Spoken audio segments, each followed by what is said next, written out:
తెలంగాణ సర్కార్ ప్రతిష్టాత్మకంగా నిర్మిస్తున్న ఫ్యూచర్ సిటీపై తెలంగాణ రాష్ట్రీయ లోక్దళ్ ఆధ్వర్యంలో రౌండ్ టేబుల్ సమావేశం నిర్వహించారు.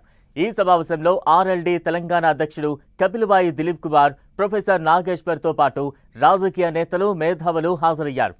ప్రజలకు ఉపయోగపడేలా ఫ్యూచర్ సిటీని నిర్మించాలని ప్రభుత్వాన్ని కోరారు. ప్రొఫెసర్ నాగేశ్వర్ అభివృద్ధి పేరు చెప్పి రైతులను బలవంతంగా భూములు లాక్కుంటున్నారని ఆయన ఆరోపించారు. త్వరలోనే ఫ్యూచర్ సిటీపై ఒక డాక్యుమెంట్ను సిద్ధం చేసి ప్రభుత్వానికి సమర్పిస్తామని తెలిపారు.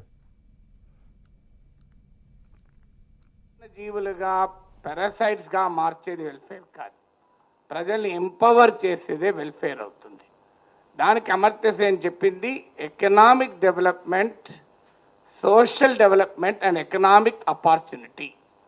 అంటే ప్రజలకు ఒక సామాజిక అభివృద్ధిని ఇవ్వాలి, మానవాభివృద్ధి ఇవ్వాలి, దాని ద్వారా ఆర్థిక అభివృద్ధికి దోహదం చేయాలి.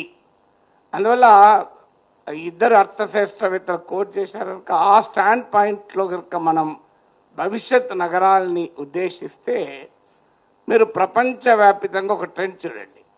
న్యూయార్క్ నుంచి లాస్ ఏంజల్స్ వరకు, మీకు జోహరన్ మమ్దాని నుంచి నిత్యా వరకు, బార్సిలోనా నుంచి మాంట్రియాల్ వరకు ప్రపంచవ్యాప్తంగా వస్తున్న ఒక ట్రెండ్, ఒక క్వశ్చన్ ఏంటంటే సిటీ ఫర్ హూమ్, నగరాలు ఎవరి కోసం.